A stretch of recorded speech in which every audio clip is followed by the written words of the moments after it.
안녕하세요, 백설마녀입니다. 오늘은요 바로 깊이 있는 여자 되는 방법입니다. 대화를 하면 할수록, 얘기를 나누면 나눌수록 내면에 깊어 보여서 남자들로 하여금 이 여자랑은 계속 만나고 싶다, 이 여자랑 나중에 결혼까지 가고 싶다, 이런 생각을 하게 만드는 여자들의 특징입니다. 그전에도 말씀드렸지만 여자 외모가 10점 중에 7점만 돼도, 그러니까 7의 여자만 되셔도 한 10명 중에서 적어도 6명한테는 대접받는 연애와 결혼까지 가능할 거라는 생각이 듭니다. 그리고 요즘은 남자분들이 자꾸 스타블럴커 양성소다, 남자들의 심리를 너무 자세하게 얘기를 해줘서 무섭다, 이런 댓글들을 많이 다시는데요. 여자분들이 제 채널에 나오는 그런 지식들과 스킬들만 달달 배운다고 해서 본인보다 나이도 많고 돈도 많은 남자를 쉽게 속일 수 있는 건 아니거든요. 진짜로 마인드 세팅이 진심으로 그렇게 되어 있어야지 그런 언행까지 실천이 되더라고요. 그래서 아직도 많은 설탕이들이 언니 머리로는 잘 알겠는데 실천이 너무 어려워요 라는 DM을 많이 보내주십니다. 그전에는 몰라서 못했는데 이제는 알았으니까 힘들지만 노력을 해보겠다는 얘기잖아요. 얼마나 기특하고 예쁩니까, 우리 설탕이들. 근데 사실 포기하면 편해요. 그냥 여러분 좋다는 남자분 만나셔서 대접받는 연애, 결혼하셔도 상관없죠. 그런 연애 경험은 한 번은 필요한 것 같아요. 그냥 본인 좋다는 남자들 중에서도 좀 괜찮으신 분들 골라서 연애를 시작을 해도 될 텐데, 그렇지 않은 상태로 계속해서 못솔로 지내시는 여자분들이 많으시더라고요. 근데 언니 저는 저 좋다는 남자 사귀어봤는데 이제는 저도 제가 좋아하는 남자랑 사귀어보고 싶어요 하시는 분들을 위해서 어떻게 해야 킹카들이 원하는 내면이 깊어 보이는 여자처럼 보일 수 있는지, 그렇게 되려면 어떻게 마인드 세팅을 해야 되는지 오늘은 그런 포인트들로 3가지 이야기를 나눠보도록 하겠습니다.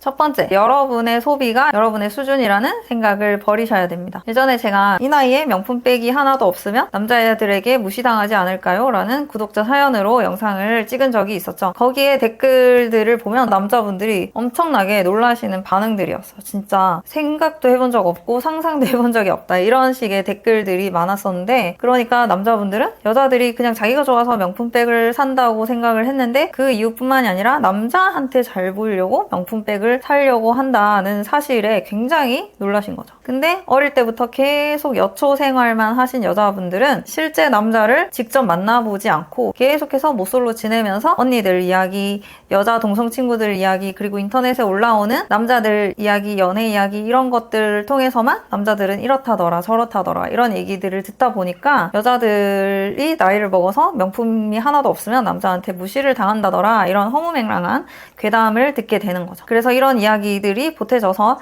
소비력이 나의 수준을 결정짓는다, 이런 무의식까지 갖게 되는 거예요. 명품백, 명품 목걸이, 명품 시계, 그리고 늘 말씀드리는 소비 관련, 또 해외여행 관련 인스타 피드들, 그런 것으로 나의 품격이 올라갈 거라는 그 무의식은 정말 큰 오해이십니다. 그런 소비력을 보여주는 인스타 피드나 명품들을 보면서 남자들 눈에는 그냥 얘는 월 300 정도 쓰는 애구나, 이렇게 계산이 될 뿐이죠. 근데 그게 이제 이 여자분의 월급을 아예 넘어서는 수준이다 이러면은 얘는 남자친구가 돈을 굉장히 많이 써줘야 되는구나, 전 남친들이 돈을 많이 썼겠다, 혹은 얘는 지금 빚이 얼마쯤 있겠다, 이런 식으로 해석이 되지, 이 여자는 진짜 품격 있는 여자다, 보는 눈이 정말 높구나, 내가 얘를 대접해주려면 앞으로는 데이트마다 기념일마다 내가 어느 정도는 돈을 써야겠다, 이런 식으로 생각하지는 않는다는 거죠. 오히려 전 남친들이 얘한테 돈을 되게 많이 썼나 본데 나도 이 정도 안 하면은 얘한테 닦이겠다, 그냥 여기서 손절해야겠다, 이런 식으로 도망가는 엔딩이 대다수일 겁니다. 근데 이게 남자 입장에서도 좀 허용 이해가 되는 케이스들도 있어요. 그냥 나이에 상관없이 지금도 계속 용돈을 주고 계시고 나중에 결혼 비용도 다 부모님께서 책임지실 수 있는 그런 케이스. 그렇기 때문에 이런 여자분들은 굳이 남자친구가 나한테 돈을 얼마 이상 써야 된다, 이런 생각이 없는 케이스인 거죠. 그래서 모든 것이 남친 돈 내산이 아니라 내 돈 내산인 거. 소비력이 좀 높아 보여도 여자 본인 자체가 돈이 많기 때문에 특별히 전 남친들이 다 갖다 바쳤겠다, 이런 생각이 안 드는 경우, 혹은 남자가 모쏠인 케이스. 그래서 마찬가지로 여자에 대한 정보는 인터넷을 통해서만 습득하신 남자분들 계시겠죠. 여자한테 돈을 굉장히 많이 써야 된다. 그래서 드디어 내 돈을 써줄 여자를 만났다. 나도 내 돈으로 데이트도 해보고 싶고 여자친구한테 선물도 사주고 싶었는데 드디어 나도 할 수 있겠다. 이런 느낌이 들 수도 있겠죠. 그래서 여러분이 은수저 이상이시거나 아니면 여러분의 타겟이 태어나서 여자한테 돈을 한 번도 안 써본 못쏠남이신 경우에는 그렇게 소비력이 높으셔도 어느 정도 허용이 될 수 있는 케이스라고 생각합니다. 근데 이게 아니시라면 여러분의 월급에서 일정 금액을 매달 정기적금으로 꼬박꼬박 차곡차곡 모으셔야 된다는 거죠. 여러분 월급이 아무리 높아도 그게 전부 다 소비로 가버리면 그건 그냥 월급이 높은 사람이 아니라 돈을 많이 쓰는 사람이 되는 거죠. 깊이 있는 여자가 되는 두 번째 방법은 절대로 여러분의 고통과 결핍에 대해서 먼저 이야기하지 않는 겁니다. 언니, 제가 어릴 때 왕따였는 거는 언제 말해야 될까요? 언니, 제가 어릴 때 아버지한테 맨날 얻어맞았는 거는 언제쯤 얘기를 해야 될까요? 이런 질문 진짜 많이 하시거든요. 근데 말할 필요가 1도 없습니다. 아무리 생각해봐도 이걸 말해서 여러분들이 실질적으로 얻을 수 있는 이득은 0이겠죠. 솔직히 오히려 마이너스입니다. 동성 친구든 이성 친구든 다 도망가거나 이제 그 빈자리에 사기꾼들, 범죄자들이 모여들기 쉽겠죠. 이런 분들은 자신이 주변의 악인들을 끌어당기고 있다는 사실을 모르고 계세요. 근데 그럼에도 불구하고 이걸 자꾸만 타인에게 이야기를 하고 싶어지는 충동은 어디서 나오는 걸까요? 그 기저 심리에는 가끔 나의 태도가 뒤죽박죽이 되더라도 내 기분이 엉망진창이 되더라도 너는 그냥 나를 이해해줘야 된다. 그래서 남자친구에게 나의 명예 감정 쓰레기통이 돼줘. 그게 진짜 사랑이잖아. 라는 심리도 있다고 생각합니다. 왜냐하면 그게 진짜 찐 사랑이라고 생각을 하시는 거죠. 어릴 적부터 어머님께서 본인을 감정 쓰레기통으로 쓰신 경우에는 이런 거를 다 들어주는 게 진짜 사랑이구나. 이건 정말 사랑하는 사이에서만 할 수 있는 행동이구나. 이런 걸 어릴 때부터 체득을 했기 때문이에요. 왜냐? 엄마 is love. 엄마 이꼴 사랑 자체니까. 당연히 어릴 때부터 엄마가 이 세상에서 나를 제일 사랑한다고 생각을 하기 때문에 엄마가 나한테 보여주는 사랑의 방식이 최선의 방식이라고 생각을 하게 되는 거죠. 그래서 여러분의 고통스러운 결핍이나 과거 이야기는 정신과 의사 선생님이나 전문심리 상담사분들에게 하시는 것이 좋고, 혹은 동성친구나 아니면 나는 절대 얘랑 안 사귈 거야 라는 다짐이 서는 이성친구한테 밥이나 술을 사주면서 하시는 것이 좋습니다. 혹은 지금 사귀고 있지만 나는 절대 얘랑 결혼 안 할 거야 라는 다짐이 서는 남자친구에게도 하실 수가 있어요. 반대로 여러분의 직장 상사, 직장 동료, 알바하는 곳 사장님, 혹은 사귀고 싶은 썸남, 결혼하고 싶은 남자친구에게는 절대로 얘기하지 마세요. 벌써 했는데 어떡해요? 지금부터 안 하시면 됩니다. 하지만 여러분이 유혹하고 싶은 동성친구나 이성 앞에서도 여러분의 고통이나 결핍에 대해서 말할 수 있는 순간이 있습니다.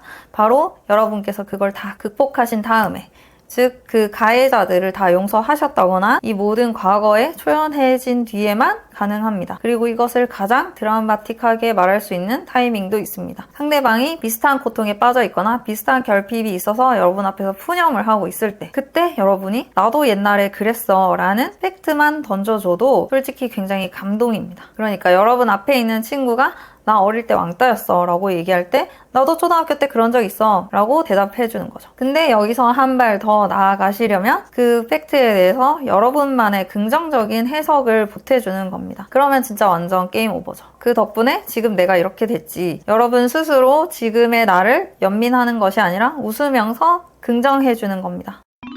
깊이 있어 보이는 여자가 되는 방법 세 번째, 발작 버튼을 내보이면 안 됩니다. 제가 멤버십에서 나는 솔로 리뷰를 계속해서 하고 있는데요. 여기서 4박 5일 동안 뒤로 가면 갈수록 전 국민적으로 극찬을 받게 되는 캐릭터들이 있습니다. 바로 한 번도 삐지지 않는 남자, 한 번도 울거나 큰 소리를 내지 않는 여자들입니다. 남자분들은 그래도 카메라 앞이니까 폭력성을 드러내지는 않아요. 그 대신 삐지는 장면들이 정말 많이 나옵니다. 꽁해 있다거나 시무룩해 있다거나 비꼬는 말을 한다든가 너는 나 선택한 적 없잖아 같은 남 탓하기를 한다든가 이런 식의 남자가 삐지는 장면이 이틀 차부터 서서히 나오기 시작합니다. 근데 몇몇 남자분들은 그런 장면이 처음부터 끝까지 안 나올 때 대중들은 와, 저 사람 진짜 멋있다 라고 평가를 하시더라고요. 그리고 여자분들은 한 3일 차부터 갑자기 운다든가 프로그램을 이탈한다든가 룰을 깨버리든가 하는 장면들이 나옵니다. 마음에 드는 남자를 선택해서 데이트하세요 라고